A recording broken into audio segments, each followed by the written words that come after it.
Kami digeser, kalau tadi sudah ada Pak Salim, ada Prof juga, ada Pak Suswono, ada juga satu orang narasumber kami malam ini, Pak, ada Romo Magni. Selamat malam, Romo. Malam, Bu. Ya, Romo, kalau tadi kita melihat sosok dari seorang Gus Dur ketika memimpin kita sebagai seorang Presiden Republik Indonesia, Anda termasuk salah satu orang yang cukup dekat dengan keseharian seorang Gus Dur. Bagaimana Romo melihat sosok dari seorang Gus Dur ini? Saya sejak kenal Gus Dur, luar biasa terkesan. Apa yang membuat Anda terkesan? Jadi dia orang yang sebetulnya seenaknya saja, sederhana saja, tidak pernah apa-apa, dan justru dalam itu dia bagi saya mengesan. Dia mengesan wawasannya, dia mengesan kemanusiaannya.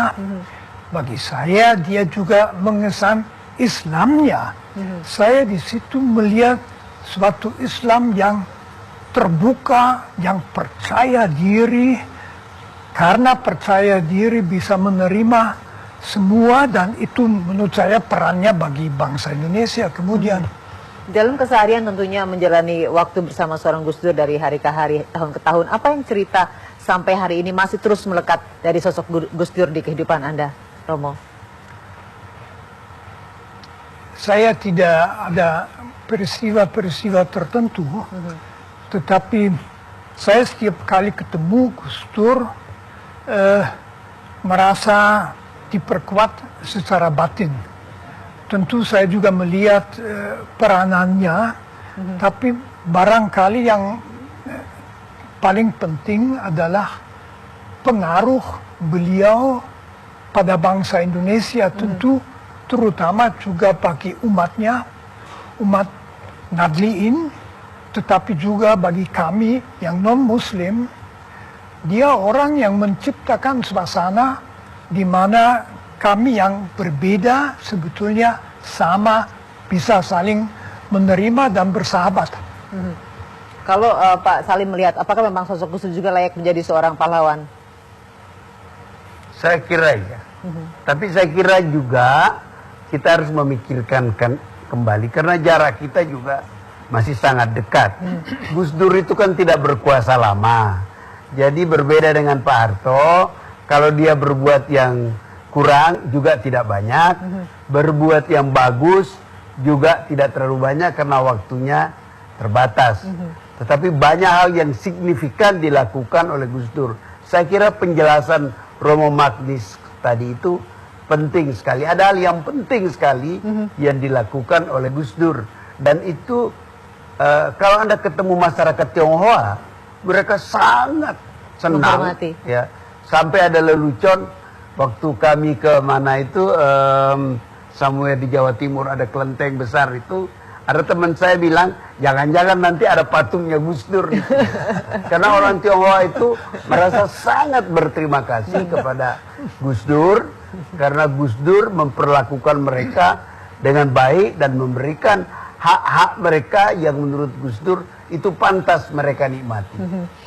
Kalau Prof melihat dari sosok seorang Gus Dur seperti apa? Dari raut wajahnya, juga dari gaya tutur bicaranya Prof ketika menjabat sebagai seorang presiden. Ya, dari segi fisionomi termasuk apa yang disebut dengan tipe rectangular. Artinya wajah yang bulat dengan ada persegian sedikit, itu adalah wajah yang menganut juga dimensi budaya yang apa namanya low context culture. Bicara terbuka, eksplisit, tanpa tedeng aling-aling, kadang-kadang kebablasan, dan suka humor yang tinggi. Mungkin kita bisa lihat, Prof. Ya. Kalau berada di dekat beliau, rasa nyaman ada, tidak ada rasa takut, ya, rasa terancam atau takut tidak ada sama sekali. Tapi tetap ada rasa hormat, ya. Rasa hormat kepada beliau seperti ini. Jadi dengan low context culture-nya justru itulah yang membuat beliau ini menjadi sukses dalam hidupnya. Nah, ada hal lain yang ingin saya sampaikan, bahwa beliau ini juga kadang-kadang bicara implisit, misalnya saja, gitu aja kok repot. Nah, itu kan artinya bahwa ya apa itu masalah kecil kan sudah dianggap selesai seperti biasa, tidak usah dipermasalahkan, begitu ya. Nah, hal yang penting juga dari Gus Dur ini, samping punya sense of humor yang tinggi, adalah beliau ini seperti dikatakan tadi oleh kawan-kawan yang lain, begitu terbuka, ya. Dan ada kesan beliau ini kritik apapun masa bodoh. Kalau tadi Pak Harto dikritik memang terbatas, ya, Pak Suswono, ya. Kadang-kadang beliau juga bisa tersinggung, ya.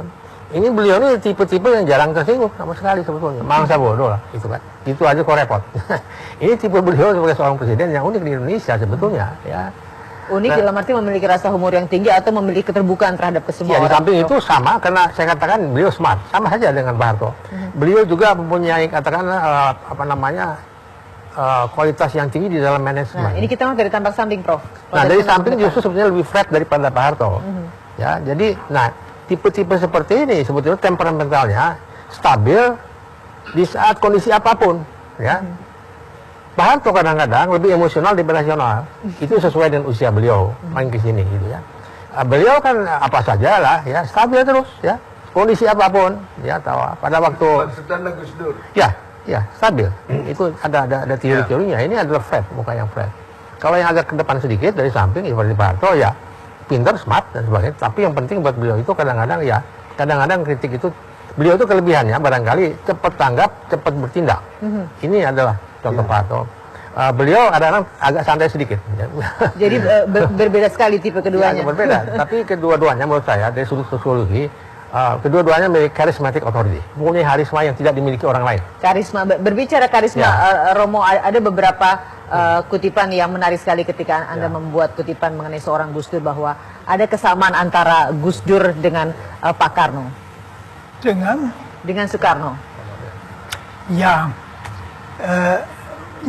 saya melihat Soekarno selain beliau proklamator, beliau yang membuat orang Indonesia menjadi bangga bahwa dia orang Indonesia.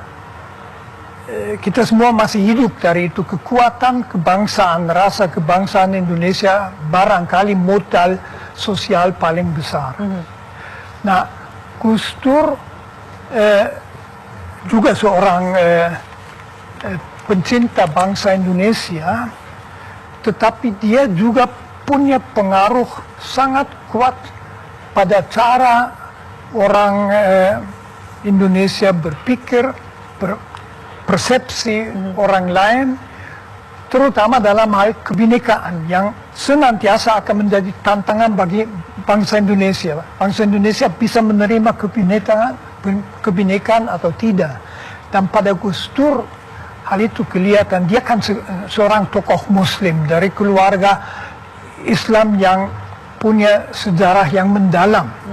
Dan dia itu dengan begitu gampang, elegan, positif, bisa mempersatukan kami semua.